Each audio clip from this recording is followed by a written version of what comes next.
নমস্কার দর্শক, আমি সব্যসাচী এসডি অ্যাস্ট্রোভিশনে আপনাদের অনেক স্বাগত জানাচ্ছি। আজকে আমি একটি অত্যন্ত গুরুত্বপূর্ণ বিষয় আপনাদের সামনে তুলে ধরব, যেটি না জানলে আপনাদের নিজেদের কুণ্ডলী বিশ্লেষণ করা কিছু অসম্পূর্ণতা থেকে যাবে। তার মধ্যে সেটি হচ্ছে ভাবচলিত কুণ্ডলী। আপনারা অনেকেই এই শব্দটার সঙ্গে হয়তো পরিচিত আছেন, যে ভাবচলিত কুণ্ডলী।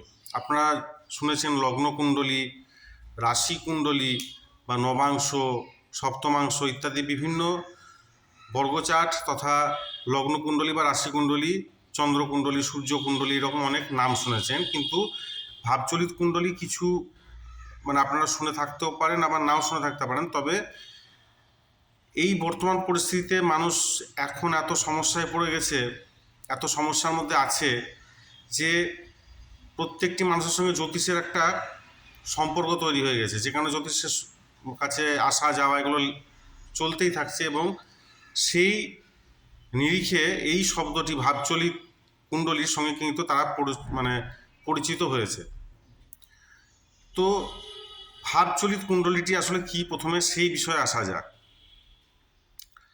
দেখুন, আমরা যে লগ্ন কুণ্ডলী দেখি বা রাশি কুণ্ডলী, আমরা যখন আমাদের date of birth, place of birth এবং টাইম যখন আমরা পুট করছি, তারপরে আমাদের কাছে যে আউটপুটটা আসছে, যে রেজাল্টটা আসছে, সেটা হচ্ছে লগ্ন কুণ্ডলী।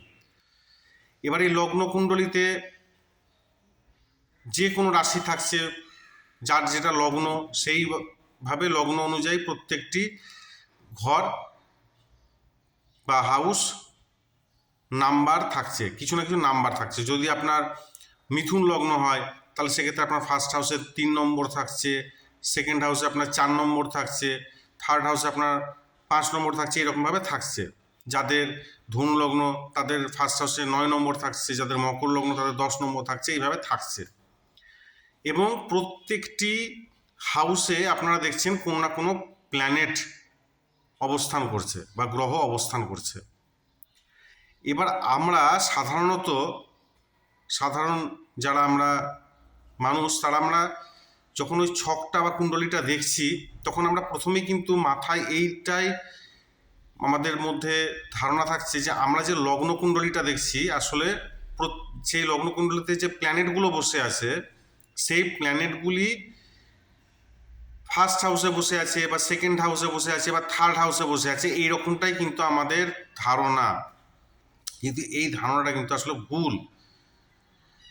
আমরা আসলে যে প্ল্যানেটগুলো যেখানে আমরা অবস্থান দেখছি, যেটাকে আমরা মনে করছি যে লগ্নে বসে আছে রাহু, তারপরে থার্ড হাউসে বসে আছে শনি, এরকম যেটা আমরা ভাবছি, সেটা কিন্তু আংশিকভাবে এটা কিন্তু ভুল। কারণ হচ্ছে প্ল্যানেটগুলো কিন্তু হাউসে বসে নাই বা ভাবের মধ্যে বসে নাই, প্ল্যানেটগুলো বসে আছে রাশিতে। আমি আবার বলছি, আমরা যে প্ল্যানেটগুলো দেখছি, সেই প্ল্যানেটগুলো যে হাউস, যেটাকে আমরা হাউস বলছি, যেখানে নাম্বার লেখা আছে, সেই নাম্বারগুলো কিন্তু অ্যাকচুয়ালি রাশি, অর্থাৎ প্ল্যানেটগুলো রাশিতে অবস্থান করছে। অর্থাৎ ধরুন মিথুন লগ্ন, এবার আপনি দেখছেন লগ্নে আপনার রাহু বসে আছে, যে আপনি বলছেন ফার্স্ট হাউসে আপনার রাহু বসে আছে। কিন্তু ফার্স্ট হাউসে রাহু বসে আছে এই কথাটি বলার থেকে শ্রেয় বা বেস্ট হচ্ছে আপনার বলা উচিত যে আপনার মিথুন রাশিতে রাহু বসে আছে, আপনার থার্ড হাউসে শনি বসে আছে।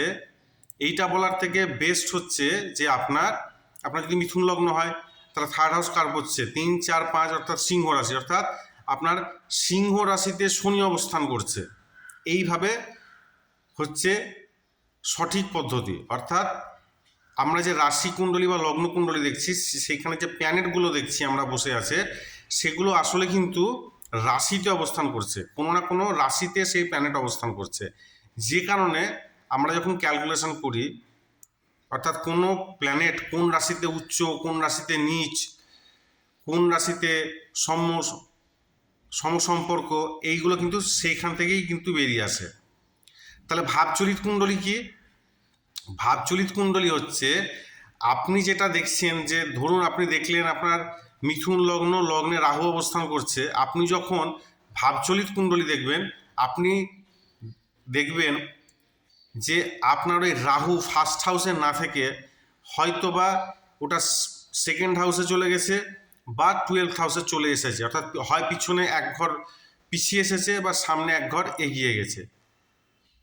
অর্থাৎ নাম শুনে বুঝতে পারছেন ভাব চলিত কুণ্ডলী, অর্থাৎ এখানে কিন্তু এখানে ভাবকে প্রাধান্য দেওয়া হচ্ছে, অর্থাৎ হাউসকে। অর্থাৎ আপনার কোনো প্ল্যানেট অরিজিনালি কোন হাউসে অবস্থান করছে সেটি কিন্তু আপনি জানতে পারবেন ভাবচলিত কুণ্ডলী থেকে। আমি আবার বলছি, লগ্ন কুণ্ডলী বা রাশি কুণ্ডলীতে আপনি জানতে পারছেন যে আপনার কোনো প্ল্যানেট কোন রাশিতে অবস্থান করছে।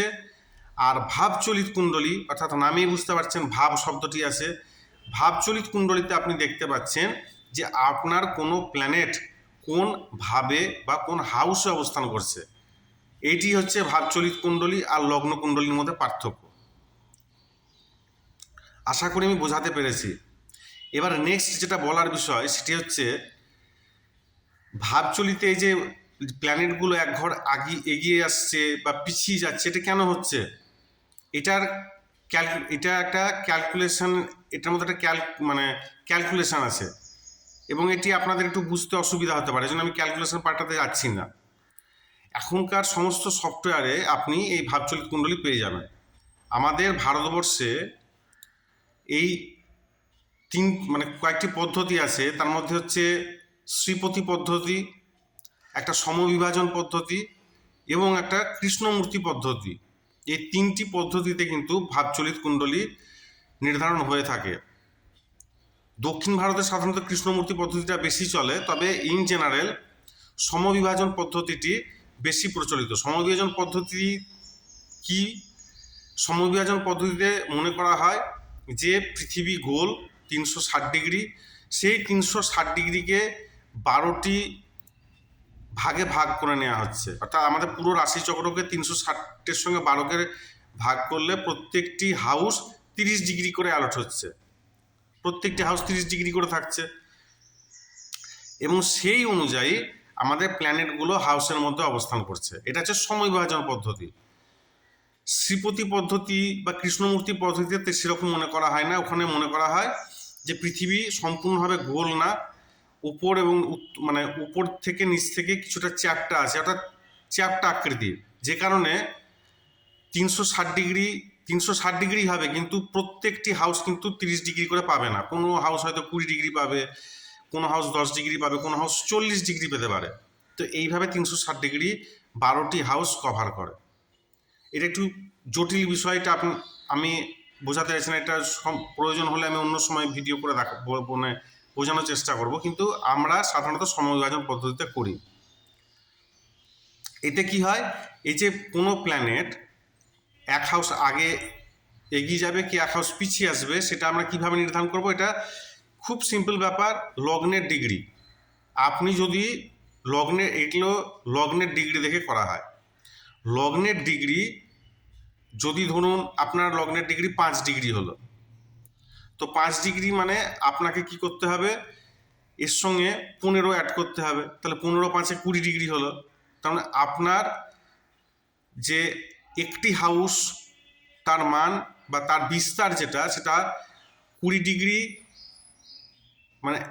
20 ডিগ্রি একটা রাশির 20 ডিগ্রি থেকে পরের রাশির 20 ডিগ্রি পর্যন্ত। দেখুন এটা 30 ডিগ্রি যাবে। ক্যালকুলেশন পার্টে যাওয়ার দরকার নেই, আমি জাস্ট সেটা বোঝানোর জন্য আপনাদেরকে বলছি।